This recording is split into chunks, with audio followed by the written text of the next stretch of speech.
కేటాయించాలి. గిరిజనులతో కేటాయించిన మేయర్ పదవిని వెంటనే గిరిజనులకి సిగ్గు గిరిజనులు కేటాయించిన మేయర్ పదవిని ఇతరులు అధిరోహించడం, కేటాయించిన మేయర్ పదవిని ఇతరులు అధిరోహించడం. వద్దల్లాలే గిరిజన సంఘాల ఐక్యత, వద్దల్లాలే గిరిజన సంఘాల ఐక్యత.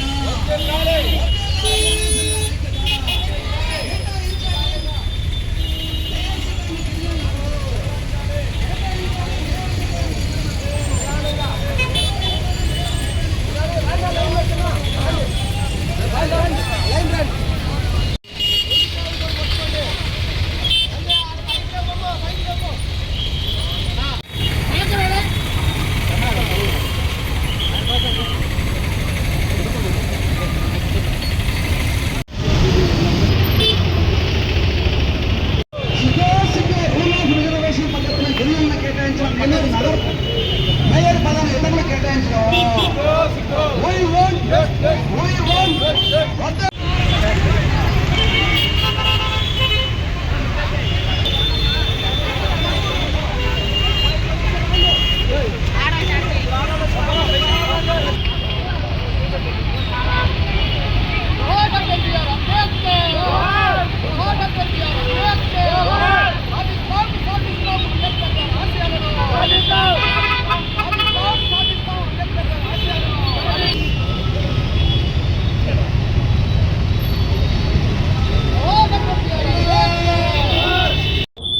ఆంధ్రప్రదేశ్ యానా సంఘాల మహాకూటమి రాష్ట్ర అధ్యక్షులుగా పనిచేస్తా ఉన్నాం. ఈరోజు గిరిజన ప్రజా సంఘాల ఐక్యవేదిక ఆధ్వర్యంలో నెల్లూరు నగరంలో మరి రాష్ట్ర వ్యాప్తంగా ఉన్నటువంటి గిరిజన నాయకులందరినీ కలుపుకొని ఈరోజు ర్యాలీ నిర్వహించి అందులో అంబేద్కర్ గారికి మరి పూలమాల ఇచ్చిన అనంతరం ఈ రాష్ట్రంలో మరి అగ్రవర్ణాల రాజ్యాంగం నడుస్తూ ఉంది కాబట్టి మరి అంబేద్కర్ రాజ్యాంగాన్ని అమలుపరిచి ఈ జిల్లాలో గత 2 సంవత్సరాలుగా నెల్లూరు నగర మేయర్ అయినటువంటి గౌరవ శ్రీమతి పోట్లూరి స్రవంతి గారిపై జరుగుతున్నటువంటి రాజకీయ కుట్రపూరితమైనటువంటి ఆలోచనలను మానుకోవాలని చెప్పి మరి తెలియజేస్తా ఉన్నాం. అయితే ఈరోజు గతంలో నెలకు ముందు ఈ జిల్లాలో మరి నెల్లూరు నగర మేయర్ పోట్లూరి స్రవంతి గారి విషయంపై కూటమి ప్రభుత్వం ప్రవేశపెట్టినటువంటి అవిశ్వాస తీర్మానం విషయంలో మరి మున్సిపల్ సమావేశం నిర్వహించి ఆ సమావేశంలో మరి రాజ్యాంగబద్ధంగా గిరిజనులకి కేటాయించినటువంటి మేయర్ పీఠం కనుక మీ గిరిజనులకి అవకాశం కల్పిస్తామని చెప్పి మరి ఈ జిల్లాలో ఉన్నటువంటి నగర రూరల్ నియోజకవర్గ శాసనసభ్యులు గౌరవ శ్రీమతి కోటమిరెడ్డి శ్రీధర్రెడ్డి గారు అదేవిధంగా కొంతమంది కార్పొరేటర్లు బహిరంగంగా మీడియా ముందు మరి తెలియజేయడం జరిగింది. చాలా సంతోషం. అయితే మరి కూటమి ప్రభుత్వం మరి చెప్పినటువంటి మాటలు ఈరోజు మరి ఆచరణలో పెట్టకపోవడం దుర్మార్గ చర్యను కూడా మేము ఈరోజు హెచ్చరిస్తా ఉన్నాం. నెల మాసం అయిపోయింది. మరి గిరిజనులకు రాజ్యాంగబద్ధంగా ఇచ్చినటువంటి రిజర్వేషన్ కోటాలో వచ్చినటువంటి మేయర్ పీఠాన్ని గిరిజనేతరులు కట్టబెట్టి మరి ఈరోజు మీరు మరి పండుగలు సంబరాలు చేసుకోవడం ఎంతవరకు సమంజసమని ఈరోజు కూడా మేము ప్రశ్నిస్తా ఉన్నాం.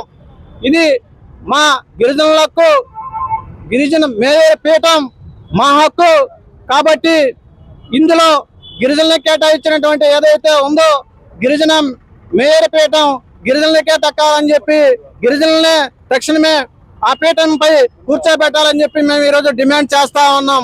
కాబట్టి ఇప్పటికైనా కూటమి ప్రభుత్వం ఈ రాష్ట్ర ముఖ్యమంత్రి వర్యులు గౌరవ మాన్యశ్రీ నారా చంద్రబాబు నాయుడు గారు అదేవిధంగా ఐటీ శాఖ మంత్రులు మరి గౌరవ శ్రీ నారా లోకేష్ గారు అదేవిధంగా పంచాయతీ శాఖ మంత్రులు మరి జనసేన పార్టీ వ్యవస్థాపకులు గౌరవ శ్రీ పవన్ కళ్యాణ్ గారు ఈ విషయంపై పునఃపరిశీలించి మరి గిరిజనులకు జరుగుతున్నటువంటి అన్యాయాన్ని కూడా పరిశీలించి తక్షణమే వెంటనే మేము అడుగుతున్నటువంటి డిమాండ్లని పరిష్కరించాలని చెప్పి కూడా తెలియజేస్తా ఉన్నాం. అందరికీ జై భీమ్లు. నా పేరు బత్తిన లక్ష్మణ్ శేఖర్. ఆంధ్రప్రదేశ్ గిరిజనుల సంక్షేమ సంఘం రాష్ట్ర కన్వీనర్ గా పనిచేస్తున్నాను. ఈరోజు గిరిజన సంఘాల ఐక్యవేదిక తరఫున గత నెలలో ఎవరైతే నగర మేయర్ గిరిజన ముద్దుబిడ్డ పోట్లూరు స్రవంతి గారిపై అవిశ్వాస తీర్మానం పెట్టి ఆమె సరిగా పనిచేయట్లేదని చెప్తూ తొలగించాలనే ఉద్దేశంతో తొలగించి అలానే ఇంకో గిరిజన మహిళ అయినటువంటి దేవరకొండ సుజాత గారికి ఆ పదవి కట్టబెట్టాలనే ఉద్దేశంతో ఈ కూటమి నాయకులైనటువంటి మన మంత్రి నారాయణ గారు, అలాగే శ్రీధర్ రెడ్డి గారు, తర్వాత ఎవరైతే ముఖ్యమైనటువంటి కీలక నేతలు ఉన్నారో కూటమి పార్టీలో అందరూ కూడా చెప్పిన మాట యావత్తు ప్రపంచానికి తెలిసిన విషయమే.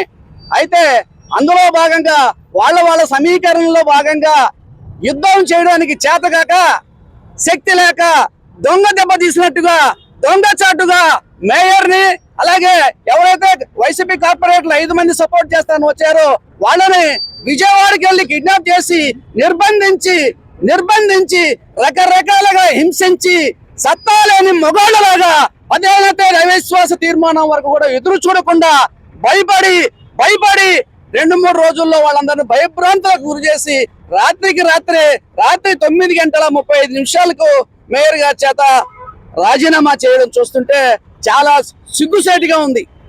ఎంత దుర్మార్గం అంటే, యుద్ధం చేయడానికి నీకు మగతనం ఉంటే బరిలోకి రా, తేల్చుకుందాం, నువ్వో మేమో ఓడతామో గెలుస్తామో మేము తేల్చుకుంటాం.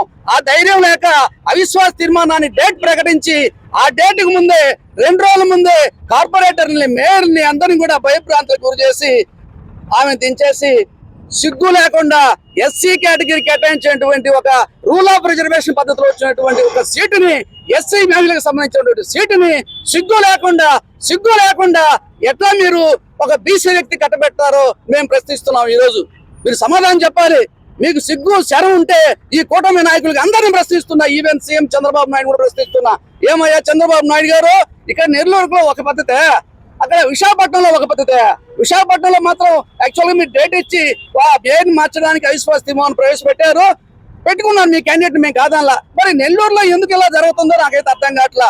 కాబట్టి మేము సూటిగా చెప్తున్నాం, ఇకనైనా మీరు పునరాలోచన చేసి మళ్ళీ అవిశ్వాస తీర్మానాన్ని డేట్ ప్రకటించి ఏదైతే రూల్ ఆఫ్ రిజర్వేషన్ పద్ధతిలో మా గిరిజనులకి వచ్చిందో 40 ఇయర్స్ తర్వాత మాకు అవకాశం వచ్చిందో అదే పద్ధతిలో మీరు ఏ పేరైతే మీరు అనౌన్స్ చేశారో ఆమె కూడా మా దాయాదే, బయట ఆమె కాదు, మా దాయాదే, మా శిష్యుడు భార్యే. దేవరకొండ సుజాత మా దాయాదే, మా బిడ్డకి సుజాత గారికి ఇస్తా అన్నారు, ఇవ్వండి. మీ మాట ప్రకారం మేము ఇక్కడ పార్టీలు చూడటంలే, మా జాతికి జరిగేటువంటి అన్యాయాన్ని ఖండిస్తున్నాం, మా జాతికి జరిగేటువంటి న్యాయాన్ని కావాలని ప్రశ్నిస్తాం. కాబట్టి ఇకనైనా కూటమి నాయకులు బుద్ధి తెచ్చుకొని మీరు అవిశ్వాస తీర్మానం మళ్ళీ ప్రవేశపెట్టి ఆ అమ్మాయిని దేవరకొండ సుజాతనో లేకుంటే ఇంకెవరైనా సరే, మీ పార్టీ ఎవరైనా పర్వాలే, ఎవరైనా సరే గిరిజన మహిళలకు ఇవ్వాలని చెప్పేసి మేము సూటిగా డిమాండ్ చేస్తున్నాం. అలా జరగకపోతే ఇదే గాంధీ బొమ్మ సెంటర్ లో అన్ని ప్రజా సంఘాల ఆధ్వర్యంలో ఆమరణ నిరాహార దీక్ష కూర్చోవడం కూడా వెనకారం అని చెప్పేసి మేము డిమాండ్ చేస్తున్నాం.